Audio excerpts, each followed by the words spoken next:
गुनाह की गलियों में जब कभी भूले से भी किसी का पता पूछ लिया तो हैरान मत होना, हवा भी इशारा करेगी वो शहर। जी हाँ, गुनहगारों का शहर, शैतानों का भी। जिला गोरखपुर, उत्तर प्रदेश। ये बात और है कि गुनहगारों का पता बदल चुका है। मौजूदा वक्त में शहर की अब वैसी पहचान नहीं रही, लेकिन कभी वो भी वक्त था जब बात सियासत की हो या फिर हो गुनाह की, जिक्र होते ही सबसे पहले नाम आता था गोरखपुर का। जी हाँ, बात उसी गोरखपुर की जहाँ कभी गुनाह की स्याही से गोरखपुर की इबादत लिखी गई। वही गोरखपुर जहाँ कभी दिन दहाड़े गैंगवार हुआ करता था। लेकिन सियासत अब ऐसी हो गई है कि गुनाहगार गुनाह से तौबा कर चुके हैं और उत्तर प्रदेश छोड़ने को भी मजबूर हो चुके हैं।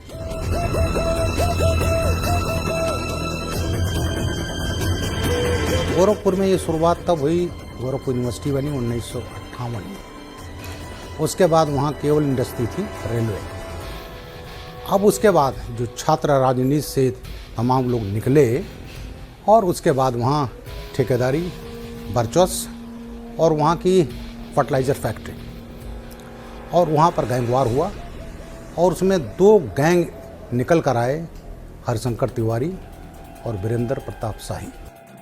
पूर्वांचल की तासीर ही कुछ ऐसी थी कि वक्त के साथ किरदार बदलते गए। एक से एक माफिया दशकों तक पूर्वांचल की गद्दी पर राज करते रहे। लेकिन कहते हैं कि जरायम की दुनिया का अंत बहुत ही बुरा होता है। हरिशंकर तिवारी छात्र नेता से क्राइम में गए या फिर उनके ऊपर 26-27 मुकदमे उस समय भी थे, वहाँ से पॉलिटिक्स में आते हैं। और पॉलिटिक्स में आने के बाद उनका 1985 से जो सिलसिला चला, करीब 22 साल वो विधायक रहे लगातार। 2007 में आके चुनाव हारते हैं वो। देखोगे तो मिल जाएंगी हर मोड़ पर लाशें, ढूंढोगे तो शहर में कोई कातिल न मिलेगा। लेकिन आज लाशों की बात नहीं होती है तो सिर्फ कातिलों और गुनहगारों के अंजाम की। आखिर कौन था सियासत का वो बदनाम चेहरा जिसका ताल्लुक गोरखपुर से था? जब सवाल पूछे जाएंगे तो जवाब यही होगा कि एक हो तब तो जिक्र करें, किस किस का नाम लें, किससे शुरू करें समझ से परे है। फिर भी देखते हैं, सवाल हुआ है तो जवाब भी तो देना ही पड़ेगा। शुरुआत उस नाम से जिसकी अहले जुबा तो यही होती थी कि मुझे सियासत मत सिखाइए साहब, हम तो वो हैं जो बिना पद के भी पावर में रहते हैं। जी हाँ, वो नाम है हरिशंकर तिवारी। गोरखपुर की दक्षिणांचल सीट है चिल्लूपार। गोरखपुर में धमकी भरे लहजे में ये कहते, शायद आपने भी सुना होगा कि मारब तो दक्षिण चल जाइबा। चिल्लूपार गोरखपुर का वही दक्षिण है, गोरखपुर की सबसे छोटी विधानसभा। लेकिन सूबे की सियासत में इसका दबदबा सबसे ज्यादा था। हरिशंकर तिवारी से लेकर वीरेंद्र प्रताप शाही और श्री प्रकाश शुक्ला जैसे न जाने कितने ही नाम इस विधानसभा से जुड़े और सूबे की सियासत के अगुवा बने। लेकिन वक्त के साथ वो दबदबा, वो हुकूमत, वो दौलत, वो नशा उतरता चला गया। वक्त के साथ घर बदलते गए। गैंग्स ऑफ गोरखपुर को समझने के लिए हमें 1 दशक पहले के सियासी पन्नों को पलटना होगा, जिसकी शुरुआत होती है गोरखपुर यूनिवर्सिटी से। बात 1970 के आसपास की है। गोरखपुर यूनिवर्सिटी के छात्र नेता हुआ करते थे बलवंत सिंह और दूसरी तरफ थे हरिशंकर तिवारी। छात्र राजनीति में भी एक नए किस्म का जाति मोड़ आकार ले रहा था। बलवंत सिंह को साथ मिला उन्हीं की जाति का वीरेंद्र प्रताप शाही का। फिर क्या था, ब्राह्मण के अगवा बने हरिशंकर तिवारी भी वर्चस्व की लड़ाई में कूद पड़े और फिर संगठित गिरोह बनाकर निकल पड़े गुनाह की गलियों में। और फिर ऐसी जंग शुरू हुई जिसने नफरत और सियासत के इन जख्मों को कभी भरने ही नहीं दिया। ठीक उसी समय लखनऊ व गोरखपुर विश्वविद्यालय के छात्र संघ व विधायक रहे रविंद्र सिंह की हत्या कर दी गई। कहते हैं उस हत्या के बाद ठाकुरों के गुट ने वीरेंद्र प्रताप शाही को अपना नेता मान लिया। देखते ही देखते गोरखपुर की फिजा बारूद गंध में बदलने लगी। शहर का सूरत हाल कुछ यूं था कि सरकारी सिस्टम पूरी तरह फेल हो चुका था। हरिशंकर तिवारी और वीरेंद्र शाही के गुट ने अपनी अपनी सरकार बना ली। दरबार लगने लगे। जमीनों के मुद्दे इनके दरबार में आने लगे। लोगों के मुकदमे की सुनवाई इनकी अदालतों में होने लगी। लोग कोर्ट कचहरी जाने से बेहतर इनके दरबार में सजदा करना समझते थे और कहते हैं कि इन दोनों के आशीर्वाद से तमाम छोटे बड़े माफिया जराइम की दुनिया में अपना दबदबा कायम कर रहे थे। बात है 1985 की। नाम है वीरेंद्र प्रताप शाही, जो लक्ष्मीपुर विधानसभा से चुनाव लड़ने की तैयारी कर रहा था। पर उनकी अदावत सिर्फ लक्ष्मीपुर तक सीमित नहीं थी। उसी वक्त एक और शख्स सियासी समर में था, वो भी जेल के भीतर रहकर। नाम था हरिशंकर तिवारी। हालांकि दोनों के विधानसभा क्षेत्र अलग अलग थे, लेकिन दोनों के वर्चस्व की होड़ तब की मीडिया की सुर्खियां बनी हुई थी। इसी बीच 1985 में ही गोरखपुर के वीर बहादुर सिंह यूपी के मुख्यमंत्री पद थे। उनके लिए प्रदेश संभालने से ज्यादा महत्वपूर्ण माफियाओं को संभालना था। जनता इसी बात से उनको नाप रही थी कि वो संभाल पाते हैं कि नहीं। मुख्यमंत्री बनने के बाद वीर बहादुर सिंह ने उत्तर प्रदेश में गैंगस्टर एक्ट लागू किया। वीर बहादुर सिंह को लगा कि इस कानून को लागू करने के बाद उत्तर प्रदेश में संगठित अपराध, जो संगठित गिरोह के अपराध हैं, उन पर काबू पाया जा सकता।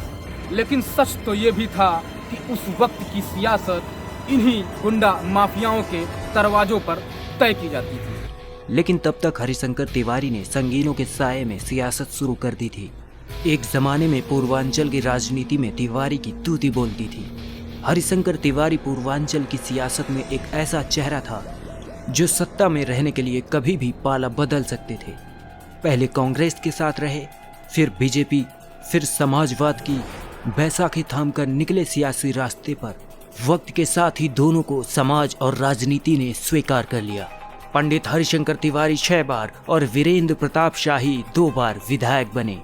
इन दोनों पर आरोप लगता रहा कि ये कानून तोड़ रहे हैं, पर इनके दर पर आकर लोगों को न्याय मिल जाता था। लिहाजा सियासत की ख्वाहिश रखने वाले नए लोग भी जुड़ने लगे। उन्हीं में एक नाम था श्री प्रकाश शुक्ला। वही श्री प्रकाश शुक्ला जिसने हरिशंकर तिवारी के इशारे पर वीरेंद्र शाही को मौत के घाट उतार दिया था।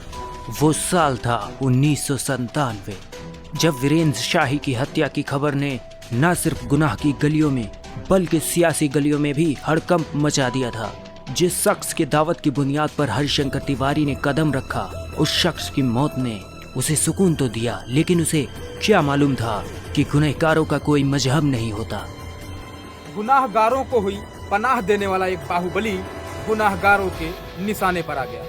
जी हाँ, श्री प्रकाश शुक्ला ने अपनी दूसरी हिट लिस्ट में नाम रखा था कल्याण सिंह की सरकार में कैबिनेट मिनिस्टर रहे श्री प्रकाश तिवारी का। इसके पीछे थी श्री प्रकाश शुक्ला की वो सियासी ख्वाहिश जिसे वो हर हाल में पूरा करना चाहते थे। बेशक गुनाहों की दुनिया का सरपरस्त अपनी सियासी ख्वाहिशों को नहीं पूरा कर सका और एसटीएफ के निशाने पर आ गया, लेकिन हरिशंकर तिवारी और वीरेंद्र प्रताप शाही की अदावत से गुनाहों की दुनिया में 2 नाम शामिल हुए। उनका नाम था मुख्तार अंसारी और ब्रजेश सिंह। श्री प्रकाश शुक्ला ने अचानक तय किया कि चिल्लू पार की सीट उसे चाहिए। यूपी कैबिनेट में हरिशंकर तिवारी को छोड़कर वह पूरी ब्राह्मण लॉबी के करीब था, लेकिन बहुत जल्द सियासत की ख्वाहिश उसकी भूल साबित हुई। जितनी तेजी से गुनाह के गलियों में वो दाखिल हुआ, उतनी ही तेजी से खत्म भी हो गया। कहते हैं हरिशंकर तिवारी से जुड़े 2 लोग थे। इनको शॉर्प शूटर माना जाता था। ये थे साहेब सिंह और मटनू सिंह। लेकिन सियासत के दोनों पंडित अपने गुर्गों की लगाम लगाने में कामयाब नहीं हो सके। विवाद बढ़ता गया और मटनू और साहेब सिंह ने अपनी राहें जुदा कर ली। इसी मटनू गिरोह से जुड़ा था मुख्तार और ब्रजेश का ताल्लुक साहेब सिंह गिरोह से था। पर इसी बीच गाजीपुर जेल के पास एक दिन मटनू गोलियों का निशाना बन गया। शक की सुई कई लोगों पर थी। इसके बाद मटनू के भाई साधु सिंह ने कमान संभाल ली। पर 1999 यूपी विधानसभा सीट के चुनाव के ठीक पहले साधु सिंह को पुलिस कस्टडी में ही अस्पताल में गोलियों से भून दिया गया। कहा जाता है कि इसके बाद इस ग्रुप की कमान संभाली मुख्तार ने। ब्रजेश सिंह और मुख्तार अंसारी दोनों ही विधान परिषद और विधानसभा में आ गए। सियासत का सच गुनाह की साजिश में शामिल होता गया। हालांकि इन दोनों के सच के सामने सियासत करना अपराध था। लेकिन जब वही सियासत इनके माफिया राज को दम दे रहा था तो उससे तौबा करके उसे बेदम करते भी तो कैसे। इससे पहले 2 कट्टर दुश्मन हरिशंकर तिवारी और वीरेंद्र प्रताप शाही थे, जो ऐसे नेता थे जो कि एक साथ विधानसभा में आए थे। लेकिन ये कहने में कोई शक नहीं कि उत्तर प्रदेश में गुनाह की शुरुआत गोरखपुर से ही हुई थी। उस गोरखपुर से जिसके 3 ही उसूल थे, आवेदन, निवेदन और फिर भी न माने तो दे दनादन। लेकिन जरा रुकिए, अब सियासत के साथ साथ गोरखपुर के उसूल भी बदल गए हैं। वो भी तब जब सूबे के हुक्मरान की हैसियत से कुर्सी पर विराज होने वाले मंत्री का ताल्लुक भी गोरखपुर से है। शायद तभी गुनाह की गिरफ्त में फंसे उस डर को न सिर्फ उन्होंने महसूस किया, बल्कि सत्ता की कुर्सी पर आते ही सबसे पहली सौगंध ही उसे गोरखपुर के अतीत से जुड़ी थी। योगी के सख्त फैसले का असर ही था कि माफिया मुख्तार से लेकर ब्रजेश सिंह हर किसी ने संगीनों से तौबा कर लिया। जो गुनाह की गलियों में राजा बने हुए थे, उनके गुनाहों का हिसाब हुक्मरान के हुक्म पर होने लगा, और जिन्होंने गुनाहों से तौबा कर लिया उनके हिस्से अदालत से रिहाई का परवाना जारी हुआ। देश में कानून व्यवस्था की बेहतरीन स्थिति थी तो परिणाम सामने आ गए। एक तरफ जो माफिया पहले गरीबों की संपत्ति को हड़पते थे, व्यापारियों की संपत्ति पर कब्जा करते थे, सत्ता उन्हें संरक्षित करती थी, उन माफियाओं की अवैध कमाई पर प्रदेश सरकार का जब बुलडोजर चलता हुआ दिखाई दिया तो उसके बाद माफिया और अपराधियों के संरक्षण दाताओं के भी होश उड़ते हुए दिखाई दिए।